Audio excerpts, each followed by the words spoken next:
Welcome back, everybody, to Talk of the Now podcast. This is our 100th episode, Jason. Woo! Jason, we're back at 100 episodes, at least in the counting spectrum of things.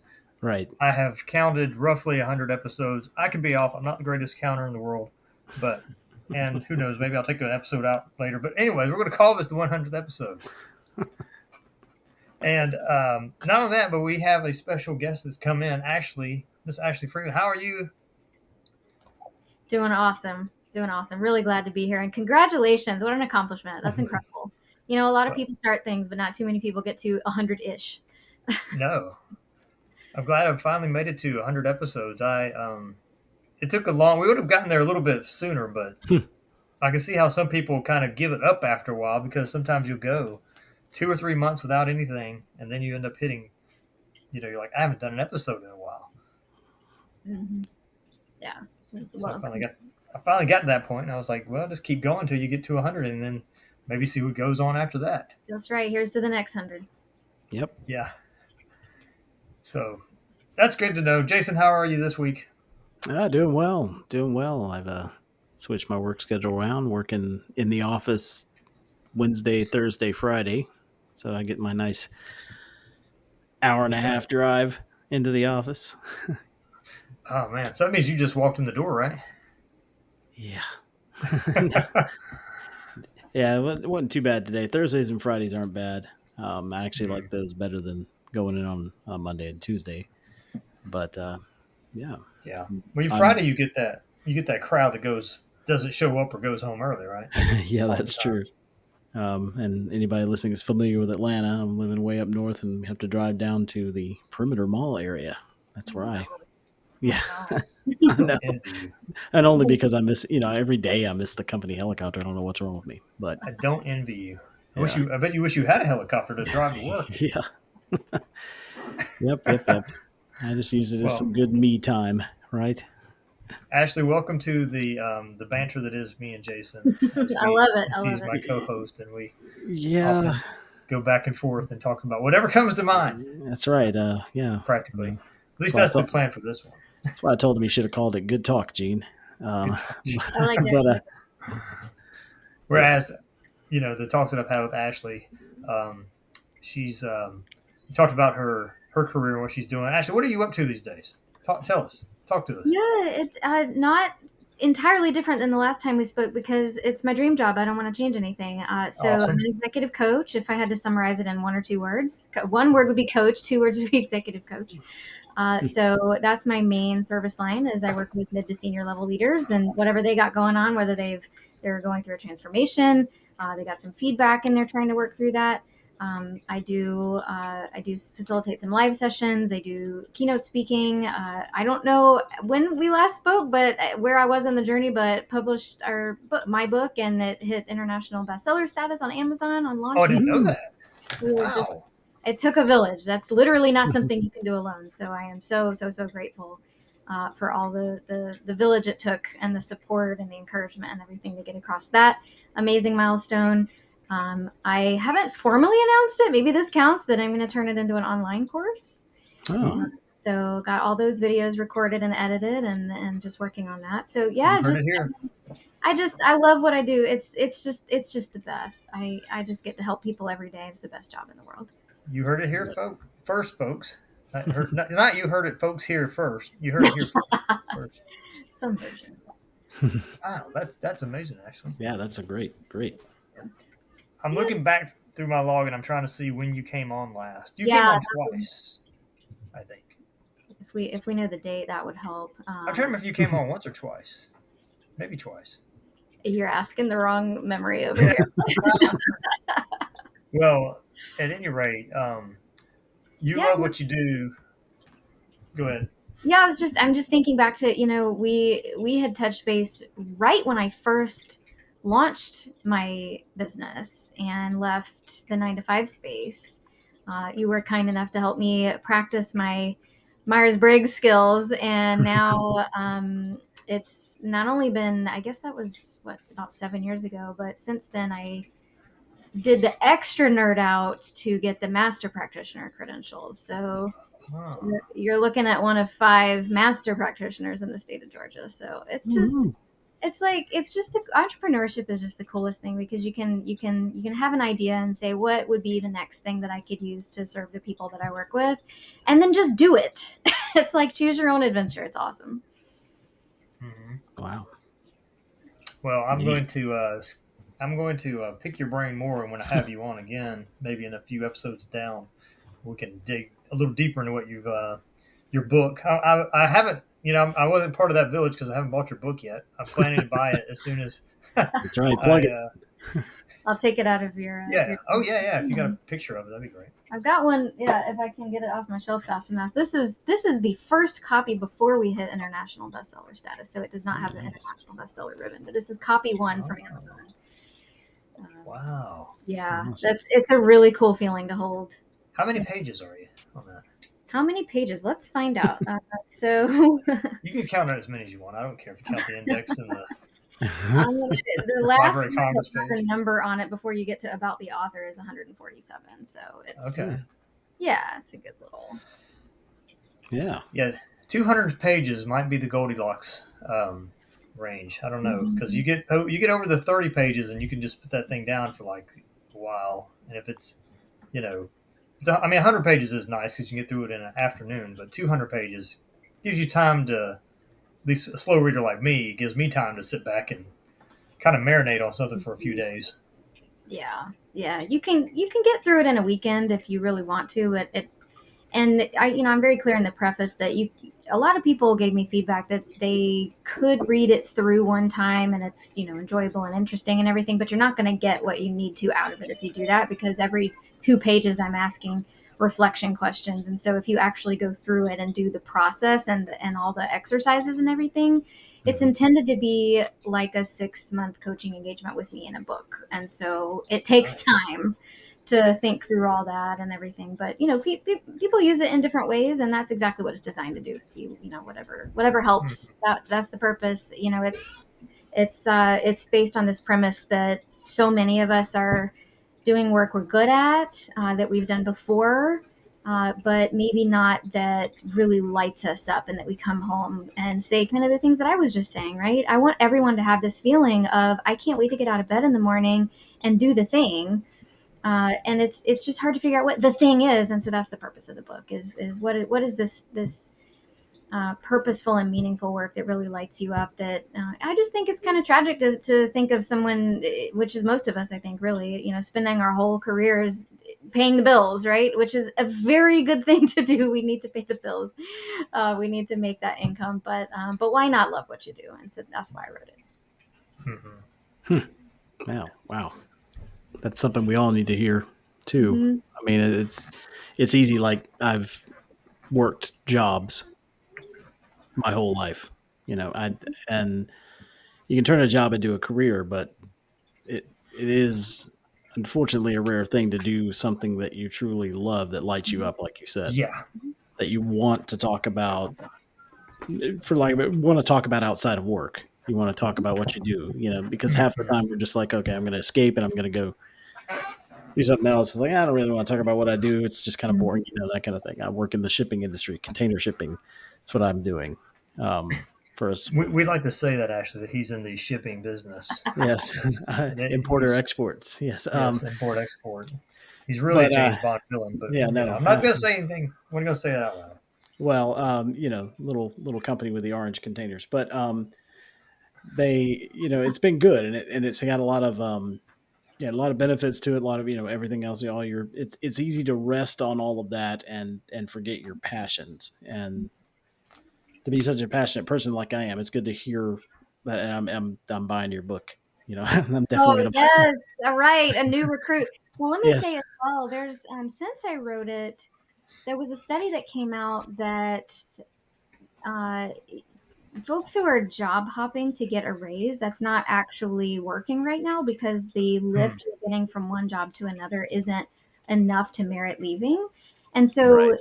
since I wrote it, it's so important now more than ever to understand what about the work fulfills you so that you can be fulfilled where you are. It doesn't mean you have to do some crazy, I mean, what I did was just insane, just complete 180 on a career, quit the Right. 9 to 5, start a business. That is a very specific skill set, entrepreneurship and building a business startup. It's nothing to do with anything I had done. And so we don't have to do that. It's really understanding what is fulfilling about where you already are. For example, I talk about in the book, I'll never forget, there was this pharmacy that Wes, my husband, and I went to um, when we were living in the Emory area, and there were two different kind of main workers up at the cashiers is the word I'm looking for. And one of them would just be beaming, this really tall guy, and we'd come in, and he'd call Wes, Mr. President, Mr. President, how you doing? And just this beaming smile, and you could not walk out of there with a smile on your face. And then there would be another, cashier, a woman, and she just kind of always had this look on her face, like, I don't know, it's hard to describe, like, not just that she didn't want to be there, but she was drained, right? Hmm. Who knows what people have going on? Who knows? We all have Right. stuff going on. And so it's not, I'm overly simplifying here, but A little disgruntled. yeah, it's this notion of, like, maybe the first guy is just really extroverted, and he's like, man, every day I get to go to work and I get to meet cool people and I get to make them smile, and you never know who's going to walk in that door, and maybe you can turn somebody's day around, right? And then the other one's like, maybe she just really likes, I don't know, numbers or something, and she would just thrive if she could crunch numbers. And I know people like, that's not me, but I know people like that, who would just live to crunch numbers in an Excel spreadsheet and not be bothered by anybody, right? And so who knows what each of them had going on, but the same job, exact same location, same cash register, and two different people having two totally different experiences. On some level, it tells us that it's not just the job, but what you love about it. So if the first person or the guy really liked, like I said, working with people and meeting new people, and the second one, it just wasn't a match, right? But it's not the job itself. So I want to just be very clear about that, because we need people to do every job. Right. That's my job, right? But there's another story about, a guy that's laying bricks and he's miserable, and there's a guy that's building a cathedral and he's got his eyes just starry-eyed, right? Hmm. It's exactly the same job. So it just really helps to understand what lights you up, which requires a little bit of self-reflection and some, what just the kind of thing that we're not used to doing right now. To your point earlier, we come home, we scroll social media, we have our adult beverage, we do whatever, and we're not thinking about it. So I'm that person that's out there on a mission to make you think about it. I love it. Wow. Do you think that that self reflection thing? You think that that's missing from the? I know it's missing, but do you think it's missing from the high school level, and that maybe private schools, high schools, homeschooling, whoever, they all need to kind of get a little bit more on board with helping their 17, 18-year-olds just kind of think about what lights them up, instead of just sort of filling out the applications and picking a direction. I think we're missing it at every level, Yeah. including that one. And Yeah. what an amazing opportunity to set someone out early in life, right? Having already Mhm. thought through some of those things, and we absolutely need to invest in our earlier education. And I've met folks that that have retired, and they're like, "Well, I did the work, and now I can do what I want. But what do I Oh, want? yeah. Well, What do I want is such a hard question to answer." I bet that second career path, though, that's probably a fun level. Some, when you're like the 65 older, and you're just, hey, I've got 401k that's ready to come in. What do I want to do with myself? That's right. Yeah, and there's story after story of people that they haven't really thought about that, and then they're faced with, well, I guess I'll just sit here and watch TV, and then they're miserable after 2 months. Nice for a little bit because you need some rest, probably, but very quickly it becomes almost a mental health situation. And so Mhm. and I think we see that at every level. We see pressure, and when we're talking about high school and college now, it's very pressure and anxiety filled. You got to have the right internship, you got to have the best grades, and the amount of anxiety I see coming out of that age group is very, very troubling, because it just, maybe I was missing out or something, but I just was not like that. I didn't have that level of pressure when I, went through college and everything, and so, or high school, Hmm. not to that level. And so what an opportunity. The earlier the better, but it's never too late. Most of my clients are more in the mid-career, where they're at that mid to senior level uh, stage, and some are shifting careers, but most of them are just kind of, it's at that point where you've been working for a while and you've sort of had this realization where you're like, wait a minute, do I really want to do this? And I've got a lot of time left. I've got a decade or two left in me, or three, or however many. Is this really what I want to be doing? And then they enter this sort of crisis where they're like, can I leverage what I've been doing, or what I'm good at, or the skills that I have, or do I have to have an identity crisis and do something totally different? And I think it's just the wrong question. It's like, you have skills and you have experience, but what do you want? That's what that's what we often fail to think about. And since it took me 10 years to get from first asking that question to making a living at it, and I just thought, well, that's too long. Why would anybody do that? So that's why I wrote it, to try and cut the process.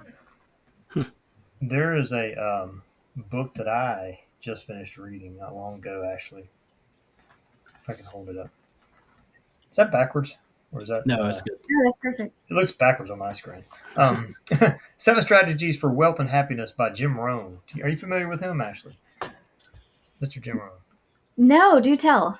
Oh, okay. Well, he is part of the. Sorry, I hit my microphone and made a gong sound. He's part of the. I guess you would call it the personal development space, which might be your. I guess you're in that area as well a little bit. Mm-hmm. But he's an old school guy. I'll send you some links about him offline. Awesome. He's passed away now. Rest in peace. I want to say he passed away maybe 15, 20 years. Not 20 years ago. Probably 10 years ago. Anyway, he goes all the way back to the 70s, late 70s, early 80s, and he was sort of one of the pioneers, I guess you would say, in that personal development area. And he just has a ton of good nuggets. I mean, he's mainly sales oriented when he was in his thing, but he asks a lot of questions, and his thing is to relate to a lot of what you said. Like he just has these great little nuggets. I had a lot of them written down, but like one of them is the key to your better future is you. That's one of his little things that he says in one of his monologue kind of. He would do these big. What do you call those? Ballroom kind of. I mean, I don't want. He's different. I don't want to say Tony Robbins because he's different than Tony Robbins. Although Tony Robbins looked at him as a mentor, but he don't think Tony Robbins when you think of. Not that there's anything necessarily wrong with Tony Robbins, but he's different than Tony. He's not Tony Robbins. This Jim Rohn looks like an accountant. He looked like a kind of guy, and he was more of a. I would say down to earth. Like to me, Tony Robbins can kind of get up there, kind of in the sky. But yeah, Jim Rohn was very practical. He's very much about self-education, always like teaching yourself and always learning and always reading and always understanding the world around you and never stop learning. That was kind of his shtick, if you will. But that was one thing that you reminded me of when you just said that, because he was big on the key to your better future is you. And he would always say, and I want you to underline key and you, because that was his thing. Is like sort of what he says these great little one-liners like a guy says, somebody just come along and get me going. I do something. He goes, what if they don't show up? That kind of thing. Because how some people are, well, if somebody would just kind of get me going, then I would get off my tail and get out there and rule, conquer the world. That's right. No, it's so true. I was just an hour or so ago talking about this with a colleague. As a coach, I don't have a magic wand. I can't make anybody change. I can't make them do anything. And so it's entirely up to them.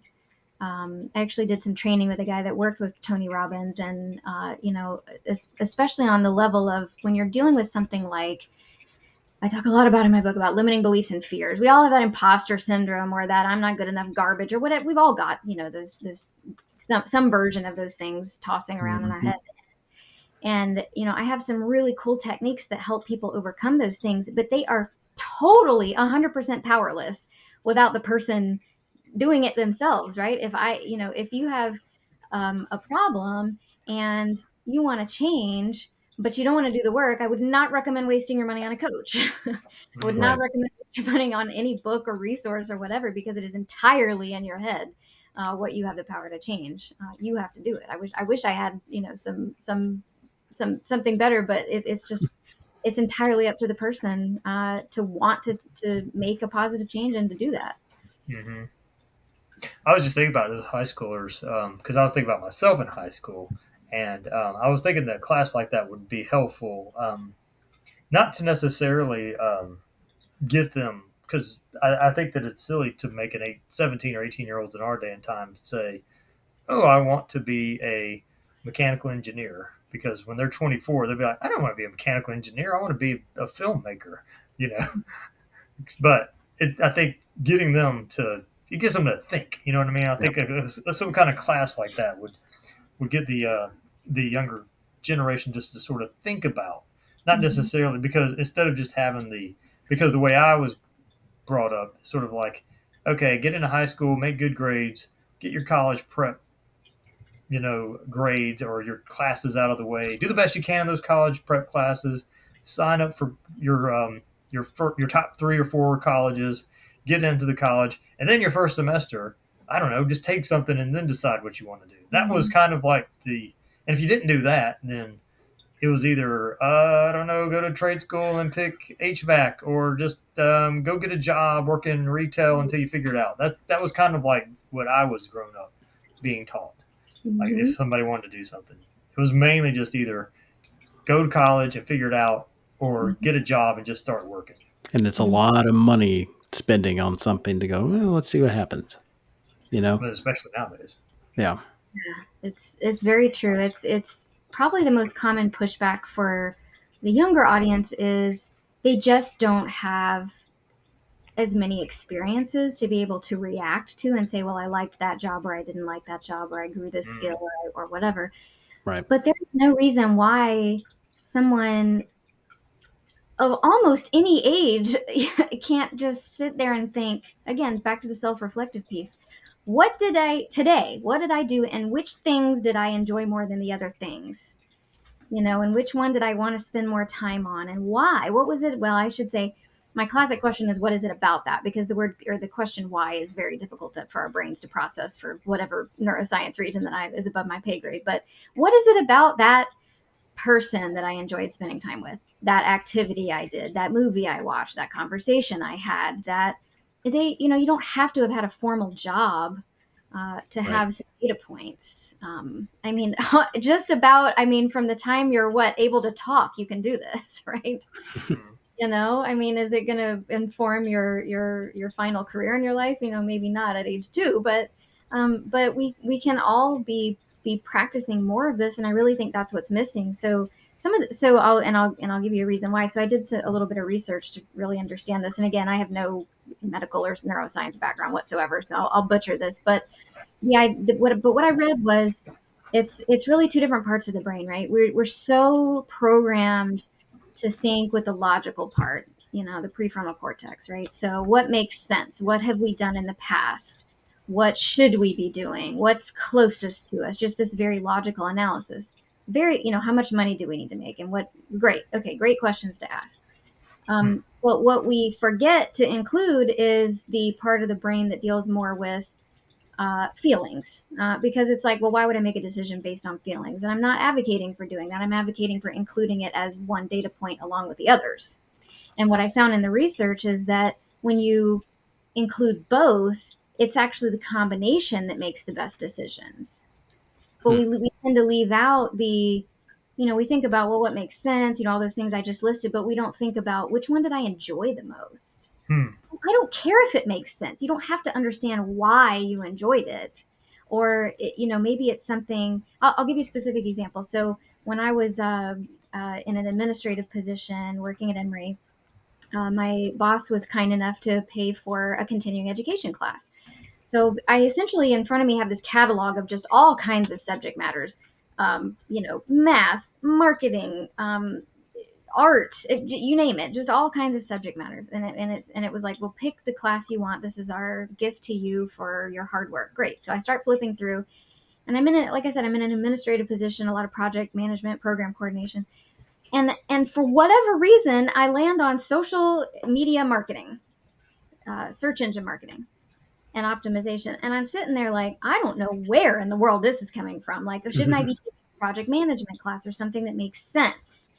But from the perspective of this particular data point that we're gathering on this journey of exploration of what do I want to do or what, would be a meaningful career for me, I don't care if it makes sense because that's a different part of the brain.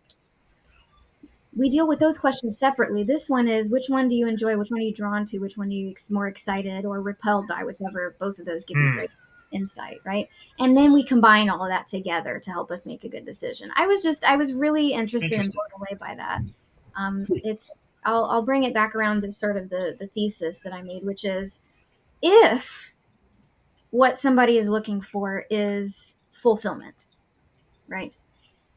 Or happiness or joy, all these things, these are feelings, right? If I feel fulfilled, I feel joyful, I feel happy, right? If that is what someone is looking for, then in order to get to a feeling-based endpoint like fulfillment, then we need to use a feeling-based process to get there. And the mistake that we all, myself included, make is to try to use a logical process to get to a feeling-based endpoint.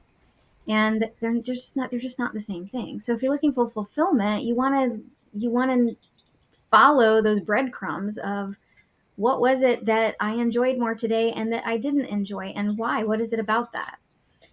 And whether it makes sense or not, I went and took that search engine marketing class, right? I went and took it. I ended up taking it twice.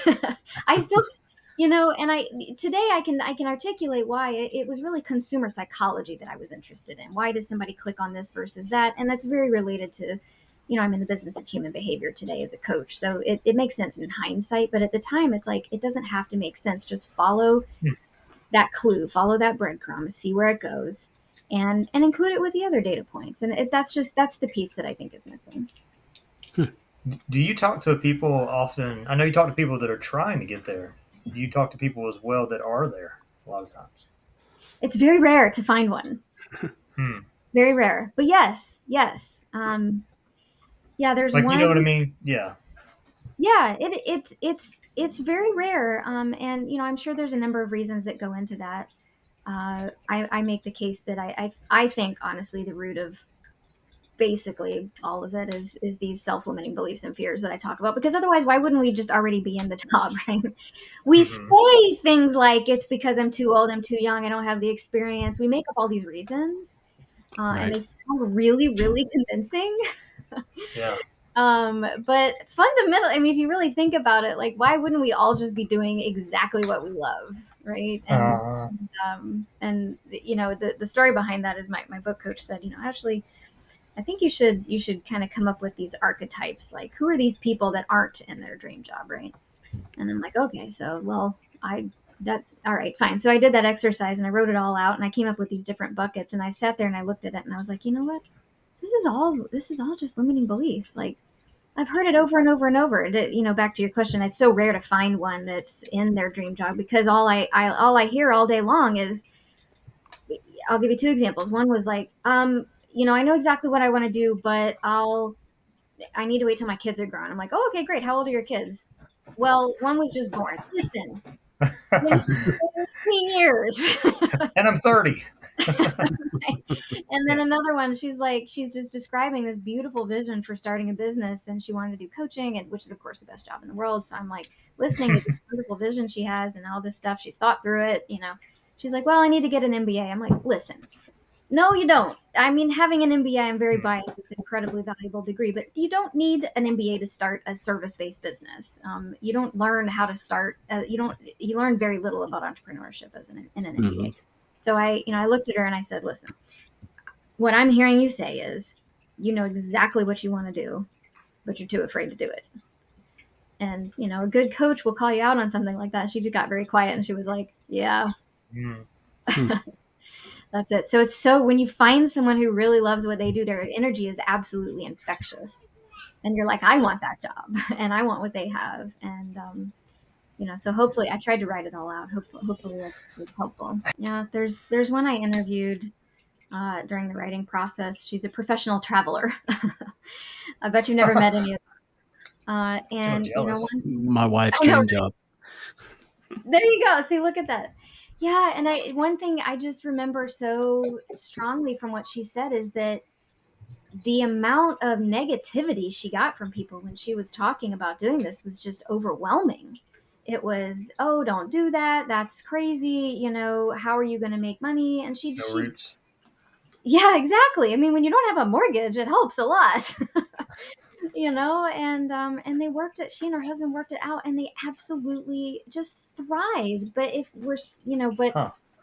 it's tough because um, there's a lot of really caring people who will hold us back Mhm. because they care about us. They care, and they want to make sure we're safe, and they want to make sure they're safe, and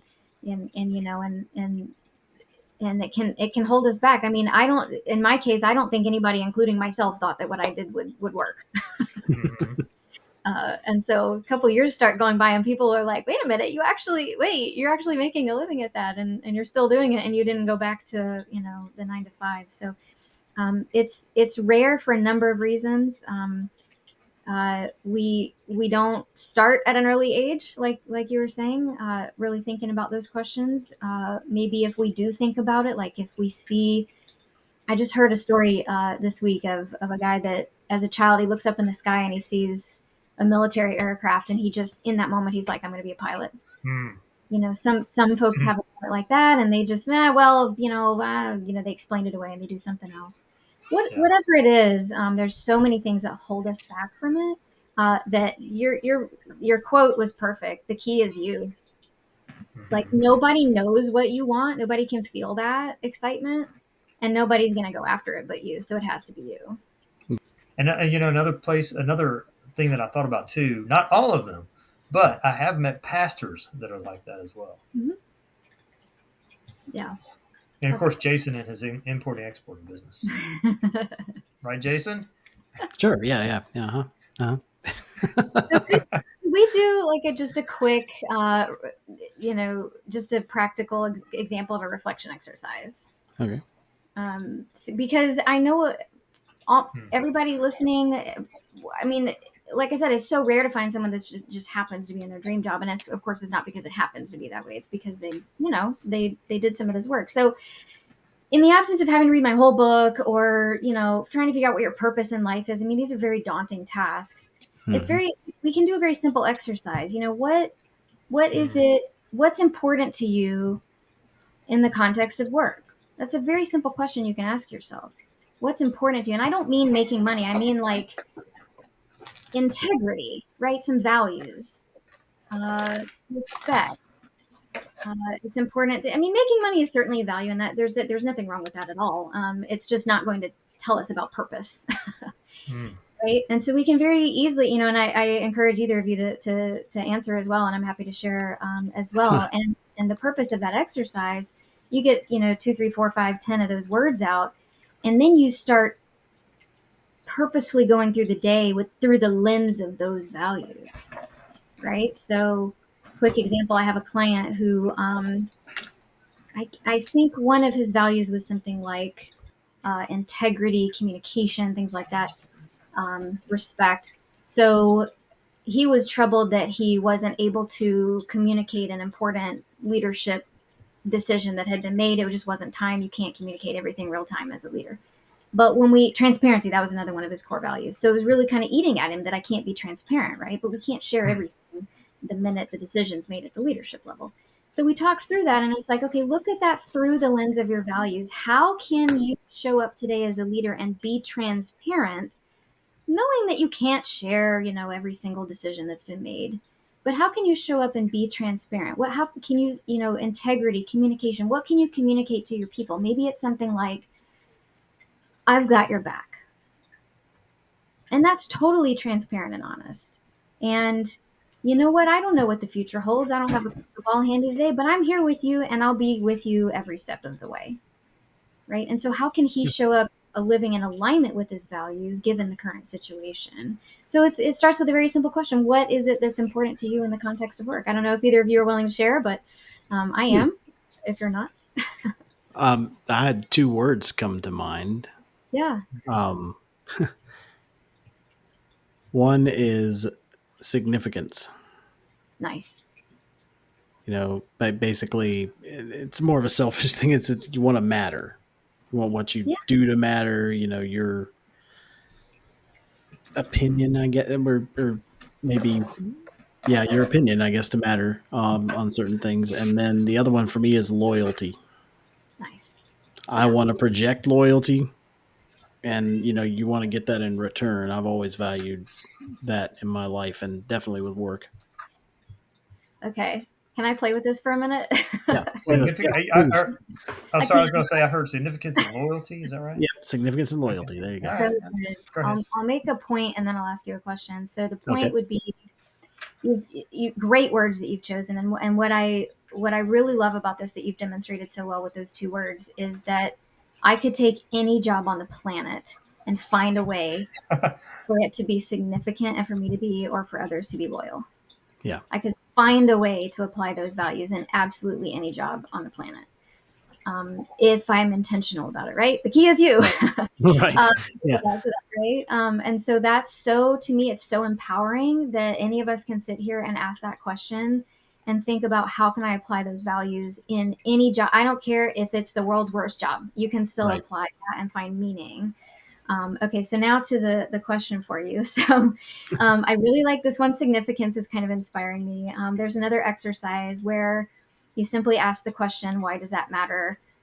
Let's say 5 times. It's called the why ladder. So tell me just in one line, what do you do, Jason? What do I do for Yeah, my just a job? one-liner. For my Yeah, I handle import shipments coming into primarily New York, New Jersey terminals. awesome. Okay, perfect. Perfect one-liner. Okay, why does that matter? We do our job correctly.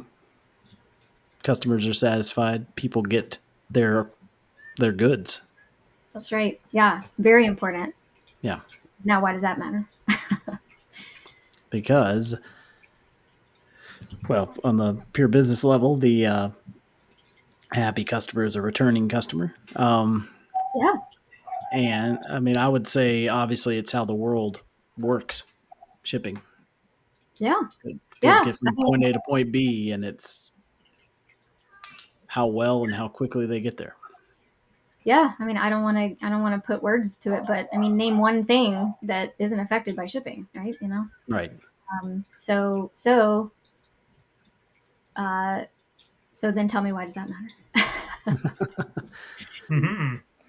Well, Thank you for playing this game. no, I enjoy this. If it again, it's like I'm answering it with the same answer. I'm trying not to answer it with the same answer, but it's more if, well, this is a cheesy way to answer it, but That's okay. if if I don't Hey, work this is a playbook. well, yeah, if I don't work well, the world The doesn't sandbox. work well. There we go. As far You know as what? shipping goes, I got chills when you said that. Like, I know it sounds cheesy, but honestly, we got from like, I do this and that, point A, point B, different locations to like the world works when I do my job well. right? Like, it's like I was saying, if I, God forbid, I don't even want to think about what a world would be like if like all of a sudden all of the, shipping just stopped working, right? Yeah, we And would grind all the of the whole. many, yeah, and all of the many folks that it takes to make that Phew. happen. And so you show up to work and you want to feel that sense of significance. There it is, right there. Like you quite literally make the world work when you work, right? Yeah, I mean, and so see, we did that in a minute. And again, thank you for playing along. of course. I'll give everyone one more quick example. I was working with some accountants in a cement manufacturing company.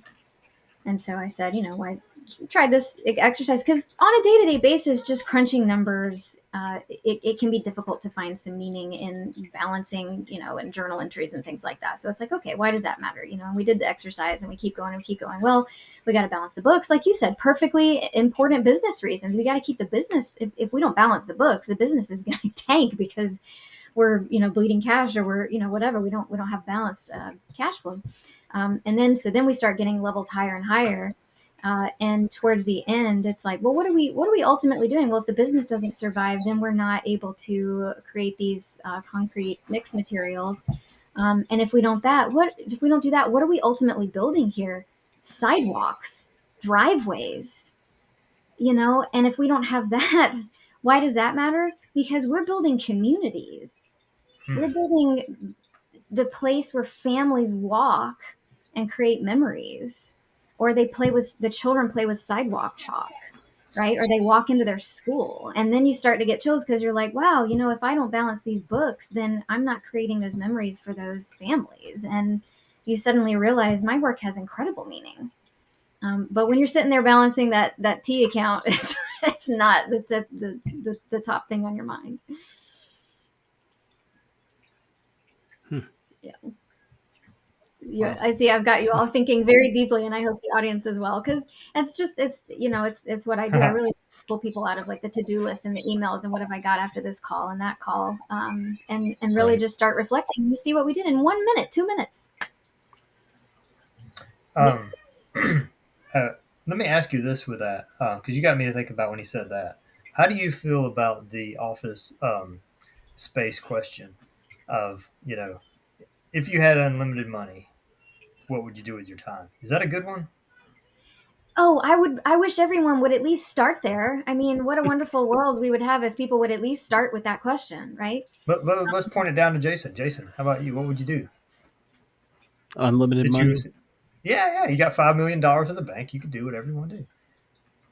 What are you going to do with your 40 hours plus a week? Aside from go out and buy land and precious metals. Let's see. That is a good question, because how would you start thinking about 400 options all at once just come flooding into your brain. I mean, you've taken the vacation to Hawaii for a month. You've traveled across Europe for a month. You've bought whatever, house, land, cars, whatever it is. You're down to okay. Now what do I do? Now you got nothing to do, but whatever you want to do. Well, I mean, I don't even work with Ashley. Come on. Okay. I know. The idea of starting my own business actually is an appealing thing. Obviously we're talking here, and I'm not trying to say you can't do it, even if you're thinking of it hypothetical. But for me, as far as like, you'd have instant capital to be able to do it, fairly quickly. Mm-hmm. Yeah, I mean, I've always wanted to, just start a business that could give back a little bit, since I wouldn't be worried about the financial side of it as much as being able to use that money for, I guess, more investment in that. Primarily, I was thinking, all right, I'll just go out and say it then. Fine, Gene. I had thought about this. Just hang with me here. Starting a karting facility, go-karting. Oh, go-karting. Because of the lack of those around here. And since I've always been a motorsports fan, growing up in Georgia, there's only a few kind of motorsports you could get. And then there's just not the network of those tracks for the youth, especially, to start to learn and start to get comfortable operating a vehicle, that kind of thing. And, host events, host racing series, start a series so those kids can go out and compete, those kind of things from a very young age, and help our country field possibly, those drivers on a world stage, that kind of thing. And also we're getting somewhere, Ashley. What's that? I'm sorry. I said I feel like we're getting somewhere. Yeah, This, yeah. this is Jason's business plan here 101. This is your No, sandbox, sir. You say what you want to say. yeah. Um, and in the way that I've seen, like you get your kids from Europe that start karting when they're 3 or 4 years old. Right. You try to tell a mother here, 3 or 4 years old, yeah, let's put him in something with a motor and see if he can get around the track. Get no what, that kind of. There's that attitude of it's just not done here, and why not do something that's not always done here and offer programs to where it's not going to cost somebody $4,000 to buy a go-kart and all this equipment. I can provide that. I can just allow them to actually flourish without having to worry about taking out a second mortgage on their house, because that's what you have to do in that in that sport, is spend a lot of money to make a little money. So take that option away and be able to actually give back. I mean, I'd have facilities there to where you could host events, corporate events, that kind of thing. It'd be a full-on facility, but with that focus of let's offer this as the alternative to maybe the kids that don't want to play baseball, don't want to go into soccer, don't want to, but I've always loved motorsports, but just don't have anywhere to do it. Mm-hmm. There So you think you probably like just buy some land and just start partnering with people to kind of create a facility? Yeah, and deal. And obviously be top notch, nice, very nice facility that's all your full on safety, all your challenging elements and everything else, but just kind of a way to give back through something that I've always loved but never had the opportunity to do, if that makes sense. So there we go. No, I love it. Well, I could say 100 things, but this is,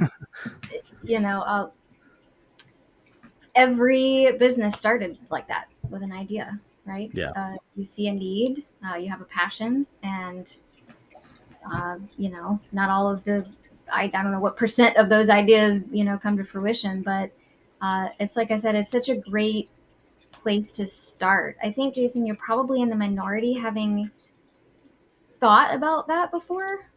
I would say most people that I come into contact with, either they have had a distant thought like that in the past and dismissed it so far that you'd have to really dig it up out of their memory. Or most often there's people don't usually have an answer to that question, and it intimidates them because it's probably the most commonly asked question, to your point. And so I hope that anyone listening feels like not so intimidated, because you can start with a question as simple as the one we started with, like, what matters to you, or what did you enjoy the most about today? Mm-hmm. And so a lot of people are like, well, I don't, and I do a lot of coaching veterans coming out of military service, and they're very similar, because they're like, well, I wanted to enlist in the military, and I did, but now I've been in for 20 years and I'm retiring and I don't know what to do with my life because I've still got plenty of work years in me. And sometimes they don't, the compensation isn't the most important thing because they've got retirement or disability or both. And so it's like, I've got all this talent and energy, and what do I, the finances aren't, maybe they're okay. And so what do I do? And they don't have that moment where they were like, oh yeah, I want to do this thing, or they've never thought about it. And the question of what do I want to do is so incredibly daunting that most of us will just take the first thing available. Yeah. Yeah. That said, I really am going to pester you about this idea, Jason. He's like, I saw this land for sale. I know venture capitalists. No, I'm kidding. That's right. Well, we just in our county just lost one of these Grand Prix, facilities. So I know. Now it's closing. So it's tough. So there's a need and there's a desire for it. And I'll just say one more thing, which is I was listening to a podcast earlier today, talking about how there's something very special about the startups that have to make it work, right? Like, you don't just have that capital fall in your lap. Those kinds of entrepreneurs are really made, and they fight for it, and it's so much more meaningful when you watch it come to fruition. And there's something I would totally say in my experience as well. My husband and I moved in with a family member when I first left my job. And while I think that was a very smart on paper financial decision, from an entrepreneurship perspective, what that gave me was a crutch. Yeah. Whereas if you go all in, they'll even tell you on Shark Tank, they're like, our favorite entrepreneurs are the ones that have like cashed out the 401k, done the worst thing that any financial advisor would tell you never. You burn the ships behind you. Eh? Yeah, exactly. Burning the ships. Mm-hmm. That's exactly it. They're the ones that they tend to want to invest in because they've, had blood, sweat, and tears to get to where they are. Right. And it's something not only in the sense that it forms you into something, and it forms the dream into something that is just really unstoppable because you had to make it work. It's just, I don't know, just something to think about.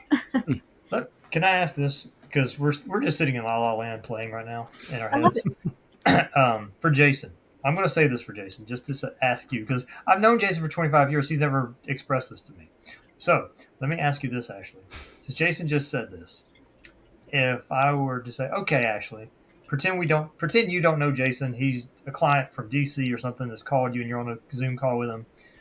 And I might say, Ashley, what are some practical things that Jason can do in his life that will maybe not make this dream a reality, like altogether, but something that he can do that, you know what I mean? Kind of like even makes this into his hobby, you know what I mean? Of sorts. Something that gets him there practically, because that he clearly expressed his passion from what I saw. I don't know about what you saw. Yeah, there's so many ways to go about this. So I told a story about in the book about these reasons that we all give for not doing it. So a family member of mine inspired this story. Happens to be my mom. So she told me one time that she had this dream job of being driving a tour bus. She's got a real gift for hospitality. She loves just kind of taking care of people, um, being encouraging, getting to know them, getting them to wherever they're trying to get to. And but she's my size. I think both of you may have seen me in person. I'm 5 foot Yep. tall, about 100 pounds. And you've got to be able, in order to do that job, you've got to be able to lift a 50-pound, heavy luggage. And so it's like, that's a no deal. So kind of tying back to your question, it's like, I hear something like that and I'm like, that doesn't mean no deal to me. That means, what if let's just, again, we're in La La Land. What if she could find or make a position where she's giving the audio tour while there's somebody else driving the bus? And you either, if that doesn't exist, you make a new business out of that, right? Or you pitch it to a company and you subcontract, right? I think we're so quick to just say it has to be all or nothing. Right. So along that train of thought, could you, well, first of all, we know one just closed. So there's your opportunity right there to look into, who knows what that looks like. Is it, I'm just going to brainstorm out loud with you. Is it writing, right? Is it blogging about that? Is it working part-time on that? We gotta like look at it from very different creative angles to get out of this space of like, it's either that exact thing that he just said or nothing. Right. Does that make sense? Yeah, that does make sense, because it's easy to have, like you said, that thing in a box that we're ready to just open and put out in our lives. But it's sometimes it's going to be outside of that box. It's going to be a different size box. It may be the idea, like you said, changes a little bit through working on it, through taking opportunities like part-time, looking at options for things like that, looking at how much you would have to do equipment wise, how much things are going on, talking to people, like, which is what I have no problem talking to people. I'm like quadruple extroverted, which helps. But a lot of the reason, and I've always done this to try and keep opportunities possibly open, or at least, like we said, the chance for an opportunity, even though that's kind of a Yogi Berraism, but I go to Road Atlanta a lot, and now I live near it. That was actually not the plan where I moved, but Uh-huh. Anyway, so our major road course here, pretty high level road course. Been going there, camped out for the Petit Le Mans race every year, but I camp out the entire week, so all the support races, everything going on. So I'm out there when there's not a lot of people there, but there are people in those paddocks. There are people down there in their vendor village that work for different companies. There are people that have actually pitched similar ideas that are there with a booth talking about it, trying to get people to invest in. So I do a lot of walking around when I'm there. Mhm. I just go myself and I go and I talk. I talk to people and kind of read their interest in just in general in the motorsports world, keeping those opportunities open. That's just one event, but that's a good like microcosm of people in that industry that I know half of them would probably jump at the chance if they had a way to help out on something like that. So I guess I tend to try and make those opportunities kind of appear. Yeah, there's so many good things in what you just said. One is knowing your strengths. I am an introvert, but I am a people person. So I Right. make, so I do my whole business by building strong relationships with a few key folks strategically because, introverts, we like fewer people.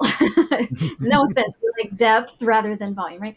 Um, but knowing yourself and knowing that that's a strength of yours and using that and going after that, that's one really important thing you said. Another thing was from an entrepreneurship perspective, you've got to understand what the problem is. Yep. So we can all have this great idea, but if we go and just talk to people in that space, whatever that is, and really understand, am I solving the right problem? What are people looking for? What do people need? What do they want? What are they interested in? Who would invest? Who wouldn't? Why? All of these questions, and using that great extroversion skill and strength that you have to find out those answers is a fantastic way to get started. Um, so really understand, it's kind of market research, right? Right. um, and networking, getting in a position. So I hope anyone thinking about this again is inspired that it's these initial few steps. It doesn't mean he has to just go like, cash out his whole 401k and invest in this incredibly risky, idea with no idea whether it's going to work or not. No, I mean, we can take these steps and use what we're good at, to really understand what the need is, because ultimately, in terms of business, people only pay to solve a problem, Right. ultimately. And you've got to understand what that problem is and what they're willing to pay for. And Yep. when you do that and you network, maybe you can find, who knows what would happen. Door letter A may look like, you find out you don't want to do it because the more you find out, you're like, oh, holy moly, I thought it was going to be this thing, and now it's this other thing. Now that I'm really talking to people, like, never mind. I'm so glad I didn't Hmm. make a huge, Right. crazy decision. That could be Right. door. Door B could be like, well, I learned that the business idea isn't quite what I thought the need is, so let me pivot and do this other thing. And thank heavens I didn't do that first thing. Right. Or there's so many things that you can learn from doing that. That it's definitely the best way to start is that kind of learning more about it. You're not committing to anything. It doesn't take that much extra time, and who knows what you will find out along the process. Yeah. Yeah. I mean, there's a similar model with. I'll just go ahead and say their name, Atlanta Motorsports Park in Dawsonville. That's full on. You rent garage space, buy garage space. You even have condos next to their next to the track that you can buy and rent out that have track entrance garages on. That's a larger scale, obviously, operation than what I would think of, but it already exists, and they have a karting track, in the middle of that. So I've gone over there. I've seen them grow from just storage units in a Mm-hmm. small shack to this massive like this nice conference center. So I've kind of gotten an idea of on a little bit bigger scale than what I was thinking what that looks like a Mm-hmm. little bit. And a lot higher, obviously a higher price point for people that would be involved. Um, so they're always there with a booth. They're always, talking to people. I've been there multiple times and talked to people. And just people in the motorsports world in general, I think, are even a good resource. Like you're saying, like know your market, talk to those people that are like, we've always, and who knows, somebody's like, maybe, oh man, I've always wanted to kind of get involved in something. You never know. And they can, tend to know people with some more resources than I currently have available, and that's kind of the opportunities I try to look for. Is I'm just always ears open, kind of talking to people, And so Ashley, back me up on this if you think this is just a good thought that for somebody like Jason and what he's described to me. And I'm a big fan of, I think I mentioned to you, actually, I don't know if you've heard of Ken Coleman of the Dave Ramsey Solutions team. He's a big career guy as well. And he has a talk show that he had for a while. He talks to people that are in similar things where they just talk about careers. And a lot of times he'll talk about this, like, for instance, we'll use Jason's scenario. He might say, maybe two things could be practical in this scenario. One would be maybe go toward massaging the hobby side of it, where you're going through the discovery phase. I think Ashley alluded to that, where you get out there and you do things like maybe you start a blog about this stuff. Maybe you create a YouTube page where you're creating a community about it. Maybe you're getting a meetup group that brings their cars and they hang out with their kids, and or maybe it's a youth meetup group where you guys y'all just meet at the indoor go-kart. Yeah. What did they call that thing? Andretti. You get that group and you're like, hey, let's get the 7 to 12-year-olds, get their parents involved, and why don't we get a youth group kind of motor enthusiast thing? And you know what I mean? Like, you deal with that and you get to go out there and you see what it's like. And then you'll see things, well, I don't like dealing with these 12-year-olds anymore. I'd much rather be on the back end of this, organizing it and getting my buddy John to do that. You know what I mean, Ashley? I don't know what you think about that thought. No, you're exact. I do back you up on this, and let me add or build on it, which is that this can go wrong in the opposite direction. Yep. Right. So what we're talking. So I've made the case a couple of times to just start somewhere very simple and practical. It doesn't have to be this daunting task. But on the other end, I've also seen very often the taking this too far in the other direction is someone would say, well, I have to do all that before I start, I can't start. I can't go get my LLC until I've, gone and talked to 100 people and I've written all these blogs, and they'll use any reason under the sun not to do the thing. And it's like, no, you can go on the Secretary of State's website today and get an LLC for like $100. Right. And I've told, I can't count the number of times I've told somebody that. It's like, so you can see it going too far in either direction, right? Where you jump in too soon and you haven't done the research and you realize you've made a huge mistake, versus like, I've got to get an MBA and I've got to wait till my kids are grown and it's like, come on, like, no, no, you don't. I understand why you're saying that, and I'm not belittling the reasons behind it, but we can address those reasons without you waiting 18 years to fulfill your Yeah. So no, you're absolutely right though. It's either way, it can be so daunting. And we're so masterful at coming up with reasons not to do it. We are like machines at coming up with reasons not to do what we want to do, or what we think we would like to do, or what we should do, or all these things. We're like, well, you can, I have a whole list of reasons that I wrote out that I've heard from actual people. I'm too old, I'm too young. I mean, I've heard it all. That would take too long, or I'm this, or I'm that, or I don't have this, or and it's like, when it comes down to it, if let's just, I mean, starting a business is one specific example, and it is. Right. I would not recommend going into that knowing nothing. Mhm. I would recommend some manner of knowing Right. like, just even if it's just a quick conversation with AI, just knowing something. Unlike yours truly that just bombed for a few years, but I figured it out eventually. But at a fundamental level, and you don't even need an LLC, that's really a legal protection. That's not a business, Right. designation. But if you want the LLC, you can apply today. The letter will come in the mail in like 10 days if it's still like it was when I did it. And here's another common one I get. But I don't know my business name yet. I'm trying to decide on names. I'm like, listen, it costs $20 to change it. Like, call it ABC Solutions. I don't care. Like, Nice. we will come up with you would not believe the things I have heard. We people come up with absolutely every reason not to do it. And Yeah. nobody is going to chase you down and make you do it because they're not you're self-employed effectively at that point, right? You're the boss.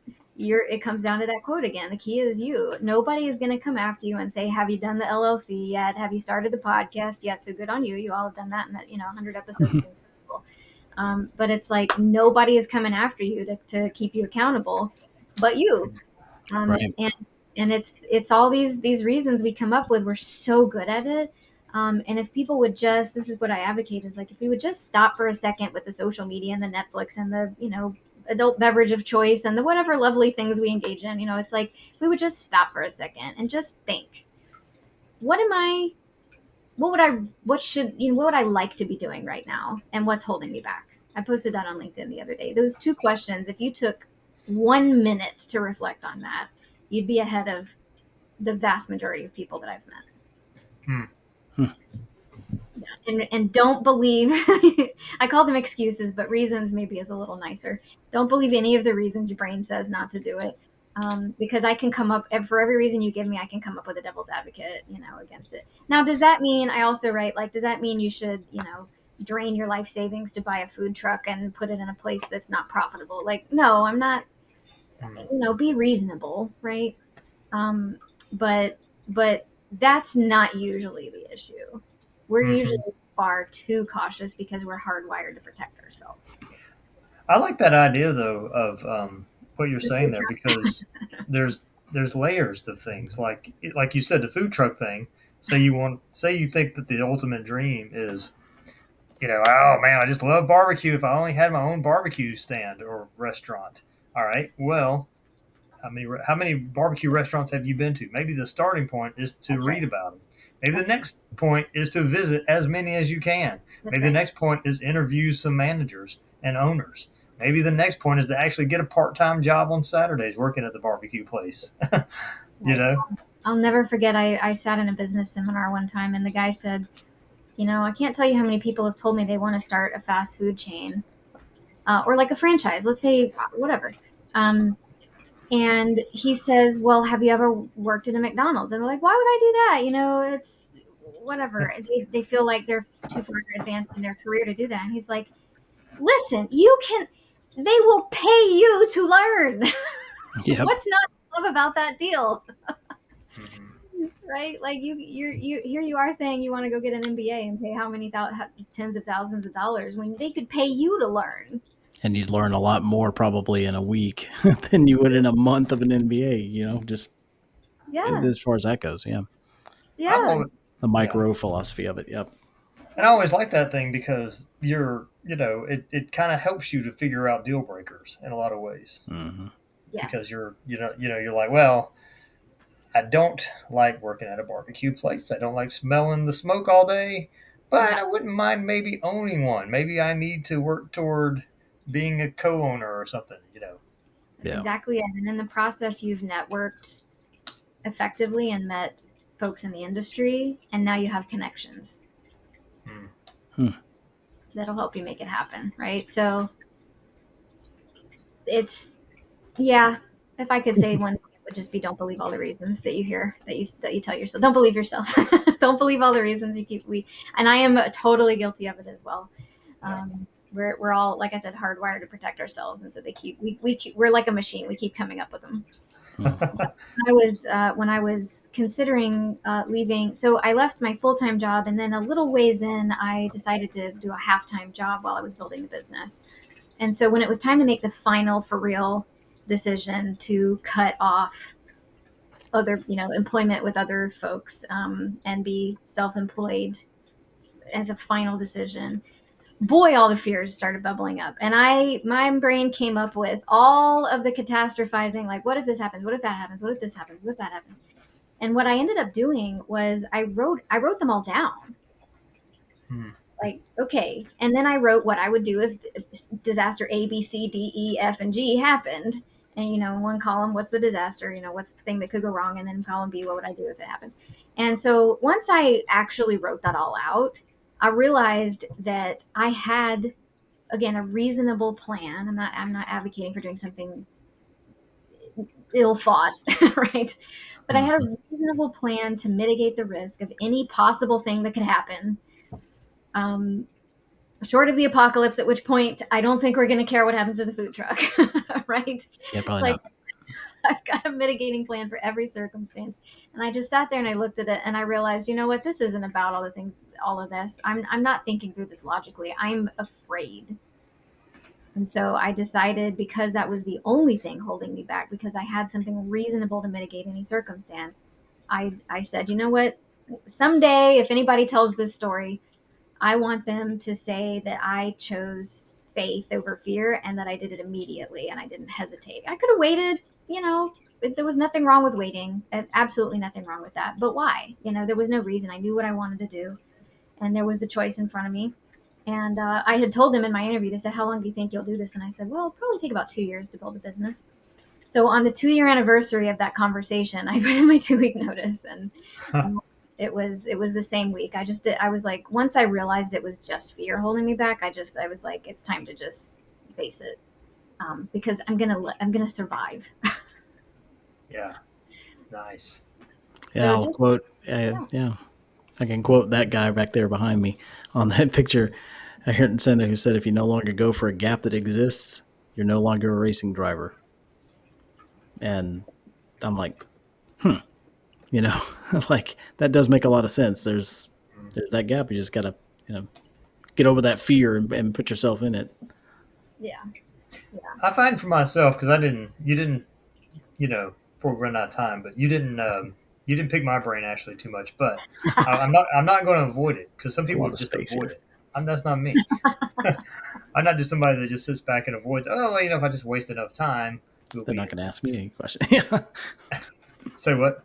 yeah. If you waste enough time, they're not gonna ask me any Oh yeah. questions here. Yes, no. No, but I thought about that because I haven't answered the question yet. $5 million in the bank. Well, I'm sort of answering it now, but I only do. I'm trying to implement. Now, granted, I'm married with kids. Blah blah blah. I've got all the excuses you can ask for in a mortgage, but I'm implementing the plan to some extent, and I do it. And the thing that has taught me, all those things that are in my way, so to speak, um, those obstacles are teaching me something that we don't like to use in our society at all: delayed gratification and patience. mm, And I've had to stockpile those things for the last few years. But I thought about what, just as you were talking, I was just thinking about what do I like to do, and I always think about the um, the things that got me going and motivated as a kid, as because the kids don't lie. Kids don't lie. They just sort of mm, whatever comes to their mind. They like what they like. If they like, there were certain things that I liked as a kid. I liked sitting in the floor watching cartoons and eating potato chips. I liked playing Legos for hours on end, just building things with Legos, and building whatever I wanted to, little houses or little gizmo things. And I love to go outside and just play with friends or cousins and just do the pretend role playing thing where you're cops and robbers, or mm, um, back in my old days, the Dukes of Hazard, whatever it was, mm. or which is basically acting. That's all you're doing. Um, and as I got older, I found. Okay, this is a funny story. Um, when I was in third grade, we had, I think it was one of those grades, third, second grade. might have been fourth. Anyway, our class that I was in had a talent competition. So people in the class, they put people in groups. Hey, you pick a partner or a group, and you'd be in. You're going to get in front of the class, and you're going to do kind of a talent thing. So I don't even remember what other people's examples were, but me and these two other guys, we decided that we were going to do an improv sketch talent thing. That was what we did. So we came up with these ideas for to make the class laugh. And so looking back on that, I was like, what was I thinking? I was only 10 years old, and here I was trying to make my own brand of SNL or whatever. We were just doing these silly, dumb things. I say all that. And I would also have drawing competitions with my cousin. He and I would do things like we would sort of draw baseball players or stadiums. We would just have what can we draw different? What can we get on the bus and draw different things? So that's what I've discovered is that I think, and I'm still discovering this, coaching, entertaining, basically creating things. Those are kind of my sweet spots, and art is in that mix. So a lot of what I've done lately is gotten into more artistic endeavors, and even doing cartoons like 2D animation. And so that's kind of where I think that if I had the 5 mil or whatever, 10 million, I'd probably sit around trying to figure out how can I entertain people or coach people, whatever, teach people, whatever. Maybe I'm teaching them how to do animation or in workshops, or maybe teaching them how to paint stuff in a workshop, or maybe I'm creating cartoons that have certain themes and lessons in them or entertains. So anyway. Well, this is an interesting distinction. We're getting into advanced level here. So my bad. I love this because I'm sitting here thinking, if I'm listening to this, I might be confused. Well, what is Gene's sort of purpose for his work? Is it how do I, maybe he's got a value of humor, and how does that fit in? Does that mean he should be a comedian, or maybe should he be an artist? Maybe it's confusing to put all those pieces together. And if I weren't using this pillow that I had crocheted to sit my laptop on, I would show it to you. But I use this as an example in my book. So there's a little bit of there's a sort of, as we're sorting these ideas, this is why it's more advanced, because now we've got a few ideas we've brainstormed and we put on the table, right? The distinction is not about necessarily what you would want to be paid for. That was my first hypothesis, but you can do work without being paid for it, like running a home or being a retiree, or there's all kinds of volunteering. There's all kinds of work that we don't necessarily get paid for. So the distinction is, in terms of career purpose, as I call it, it's which of the things that you've laid out you would be most excited to be responsible for doing or being paid to do. So let me go back to the crocheting example. I like to crochet. That's my artistic expression of choice. I have a number of them as well, just like Eugene. But that's the one I really like. Now, could I make that into a career? Absolutely. That may not, be what you would first think of a career, but there are a lot of people who make a killing on Etsy selling patterns because it's cost, high volume, right? Or yarn brand influencers. It sounds kind of silly, but that's an actual thing. Where I'm an influencer for a particular brand of yarn, and they pay me to make things or whatever. So I could make that a job. Now, back to my question. Am I excited to be responsible for doing that or for getting paid to do that? If I'm really honest with myself, the answer is no. I just want to be the grandma and sit there in my rocking chair by the fire with the crochet and not be responsible, because the minute you flip that switch, right? But you got to try things. This is what we talked about. The minute I list something on Etsy, because I tried this for a couple of years, and I get a ping in my inbox when I'm on vacation, and it says you need to ship this order out by, whatever date, and it just ruins it for me. It's like now it's a job, so it's something I enjoy doing, but which is not part of a meaningful or purposeful career for me. That's how you kind of make that distinction, and then you just try what's most exciting. So, but again, advanced stuff. If you can at least get like a list of values and what did I enjoy about my day, or why does that matter? Those kinds of things. I would be a very, very happy person to see that on somebody's list. Yeah. And it, you can get more and more complicated, right? I mean, so I heard a lot of things in what you said, Jean. I would be willing to bet every day you're probably making people laugh every day. Attempting. Right. Yeah. Whether they receive the joke or not, we don't know. But The kids haven't quite gotten the jokes yet, but they'll get there. They will.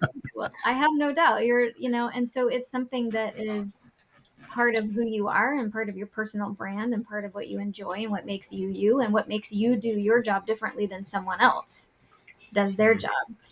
There was a study that showed that excellence, this is a big word, excellence is idiosyncratic, which means that if you take 100 people doing exactly the same job, what makes them good at it is 100 different things. One Very person makes people laugh like Jean. One person loves talking to everybody like Jason. One person loves asking ridiculous existential questions like Ashley. Right? And so we can all do the same job, as a part of a podcaster, right? And do it totally differently. And to the degree that you can make a list like Jean just did, or Jason did earlier, and really tune into what are those things that make you good at what you do and that light you up, that's where you're going to find the joy in any job, which I think is so important today, right now, because we can't just, with the market and everything, we can't just go job hop or start our dream business tomorrow necessarily. Yeah. Right. Yeah. Right. Let me ask you, Ashley, if you, an improv class, would that scare the bejesus out of you, or would you be excited about that? Do you mean as an introvert? Yeah, well, if somebody said, "Hey, Ashley, I've signed you up for an improv class. You want to go?" Well, Buddy said, today me, I'd be like, well, why not? Let me try something new. If you asked me that 10, 15 years ago, I would be absolutely terrified. So I think there's a level, because now what's the difference? Well, I've, had life experience. I've done an MBA, which throws you into situations. We literally do an improv class in the MBA program. yeah. Okay, so you want to be thinking yes and, which is what they teach you, rather Right. than squashing ideas or judging them too soon. You really want to be open, and it helps as a team, as an MBA team, to be thinking like that. So quite literally have done that. And so you get thrown into these situations. 10, 15 years ago, I mean, even as little as just before the pandemic, one of my first speaking engagements where I had to fly to get to the engagement, I was so just beside myself. I was physically ill. And I'm sure it was some of this imposter syndrome and stuff, which I could go on a whole tangent about how that, but that's a whole other podcast. But there's a methodology I used, incredibly effective, got rid of all that crap. But at the time, even as little as however many years ago that was, time disappeared during the pandemic. So I don't know how many years ago, 2019. Right. Physically ill at the thought of speaking in front of people. And since then, I mean, my largest audience I've spoken to was over 1,000 people, and it was fun. Wow. And so there's a level of, if you're introverted or shy, I happen to be both. There's a level of just doing it, just doing the thing. And so there again is another excuse or reason, right? Well, I'm shy, I'm introverted, I can't be a public speaker. Listen, that's my keyword today. Listen, I keep saying that. Right? If there's something about that's your dream, then you can just practice it and you get used to it. So I've spoken to so many audiences that I got over it. I mean, my biggest fear was that I would lose my train of thought. And if you do, you just go in a cool new direction. It's fine. So the answer is really, it depends on what part of my life you're asking me. But now it's like, oh, cool, learn something new, might meet some new people. I'm an introvert, so it drains my energy. So would I rather be at home, reading? Yes. but I can see the value in learning something new and meeting cool people. Oh, I was going to ask you though about your book real quick, by the way. Of course, yeah. Hold it up. Do you you don't have to I mean, not that I'm going to ask you like how much have you made of it or whatever, but how hard was it to make the book, and was it pretty cool, like getting your first I don't know how you got paid, like commission, or if they just give you whatever, but have you made some money? Yeah, it's a great question, and I'm happy to share because I encourage other people to write a book as well. I think everybody has a book in them. And does everyone have to write it out? Not necessarily. I think there's a lot of value in conversations like this where we have half-baked ideas and we're jamming and it's awesome. Um, but it how long did it so it took from the first word to Amazon published on Amazon was a year and a half, and that was very, very hard, dedicated work. I had an amazing publishing team. The monetization of it is not from the book sales. I probably give more books away than I sell. And so that's really important for anybody who's ever considering writing a book to understand is if to the degree you make money, you will have to make it because nobody sells that book for you. And you know, a few dollars in royalties only goes so far. It cracks me up when people don't like me talking about the book or saying like, you know, that's a sales pitch or whatever. I'm like, honey, I ain't gonna be paying a single bill at a book sale. Like, let's just be clear, $2 or whatever the royalty is. So the business, so why, you know, there was a significant investment for the publishing, of course, and then I also worked with a book coach because I have no idea how to write a book. So how do I justify that investment and how do I recoup that investment was not from book sales, but from speaking fees. So raising my rates, because what is the root of the word or where let's see, it's getting late, so my brain, but authority, the root of the word authority is the same as author, right? And so when you write a book, you're instantly a you know, expert, as it were, on that, an authority on the subject. And so you know, just imagine you have the opportunity to hire a coach, or you have the opportunity to hire a coach who's an international bestseller on Amazon. There's just a weight to it, and so I raise my rates accordingly. And then I also have keynote speaking opportunities that I wouldn't have had otherwise because people are looking for that particular topic. And so, you know, it more than covered itself in that, but it's not something I'm sitting there like with a, you know, charting exactly how many dollars difference it would be. Because ultimately I wrote it because I felt like people needed it. I think most of us are out there kind of, if I could say so, sleepwalking through life, right? Living for Fridays and surviving the week, just dreading Mondays and so forth, and not really knowing what we want to do or why or what that looks like, and so that's ultimately why I wrote it, not necessarily for the monetary lift. So yeah, yeah, book sales would definitely not have even covered the cost of the coach, much less the publishing. Have you had any book signings or anything where you like go to the Barnes and Noble and see the desk thing? So fun story. The day that I launched the book was a Thursday. So we were waiting. There was some lag for the Amazon rankings. While we're waiting for the bestseller status to come in, I'm packing and I'm on my way to give some talks at an annual conference I do. So that was Saturday. That day we found out on Saturday, I'm packing, I find out we hit international bestseller status.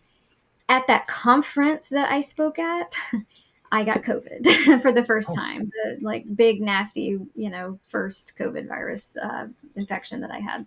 And so because of that, I never really got to, it really hit me hard. Like I was down for a good, you know, I mean, the virus itself went away in a few, you know, whatever, 5 to 10 days, but it really got me down for like 6 to 8 weeks. It was a really significant, you know, one of those, my body was like, whoa, that was intense. So, so I never really got to celebrate in the ways that I had planned. So, part of what I'm thinking is maybe there's either a new edition, because since then AI has become a thing. ChatGPT didn't exist when I published this book, right? So I can do like either a revised edition or an audiobook or the online course where there can be like a relaunch. So let's make some plans. Nice. But I'll tell you another fun story. Is there's a fellow author, I'll let her remain nameless, but she talked about like, so you can find this on barnesandnoble.com, right? And so she talked about not shoplifting, but shop leaving, where she goes in the Barnes and Noble and will leave her book. Oh, nice. Yeah. What are they going to do? Not sell it? It's on their website. They've got a barcode for it. I know people do that at airports. Have you done that one yet? I haven't. I've done the little free libraries though. I'll sign a copy and I'll write something like, I hope this, you know, this finds you right when you need it. But yeah, I would love to do more of that because it that darn bug got me down, and we never really got to do the good celebration that it deserved. What a wonderful thing to celebrate, and all the people it took to make it happen. So let's plan something. Since y'all are the extroverts, you can make it happen. What final thoughts, Jason? What's on your mind? No, I just appreciate it, Ashley. I hadn't. I mean, honestly, it's, Got a little treat having Ashley on today. well, yeah, and I've, and being honest, this is a bad thing, but I've only met you a few times, and one of those including your wedding, and you're married to one of my best friends from high school, and it's nice to hear your passion and your drive behind this way of serving that you've found. It's just it's definitely very encouraging. Definitely. Awesome. I appreciate that. Yeah, and now we know we need to hang out more. Yeah, exactly. Well, Hey. wherever, if we need to hang out in separate places, I understand. The introverted. That's right. Her husband does a very extroverted thing and goes out there and does the gigging, so you can go to. I know. He does. Yeah, that's a great example of just harnessing what he does a lot of guitar lessons, but what he really loves is producing the music, and so just putting himself out there. It was a very inspiring thing to watch that process for him, because you don't just up and go do gigs, right? It was a whole lot of work that he had to put into that. Great example. Yeah, please go check him out sometime. Yeah, definitely. Huh. Does he have any gigs coming up pretty soon? He does this weekend. Yeah, actually, in for anyone local, Peachtree Corners, he will be Really? at Barbecue on Saturday night. Which barbecue place? Q. Oh, I think they catered my wedding, actually. Nice. It's the place I'm thinking of. Yeah, it was that place, Gene. Okay, great. Yeah, I think it's like 6 to 9. Yeah, they're great. He's been there a number of times. So if he ever comes, you'll have to let me know if he ever comes to the Lawrenceville area. I think I could maybe wing that one night, or Loganville, somewhere like that, maybe. Yeah, he's done both. He used to play at Cosmos until they closed that one down. Oh yeah, I know the person that used to own that place. Yeah. Yeah, on Krogan. Yeah, and Loganville. Yeah, both. Yeah, he does both. So. Does he ever do the Buford area? I don't know that he's done that, but I have an appointment out that way, so I'll scope it out. But there's always the bustling metropolis of Houston/Brazelton. That's right. I love it. All right. Well, we're going to close it out. Thanks for joining us, Ashley. That's a treat to have you. Yeah. Really on our kind of our experiencing our little me and Jason's kind of improv, if you will, the way we just sort of banter back. Stream of consciousness. Yeah. Mm-hmm. That's perfect. Perfect. Well, thanks for everybody that's out there in the audience for joining us, and we'll see you next time on Talk with the Now podcast. And thank you, Ashley and Jason, but mostly Ashley. I'm kidding.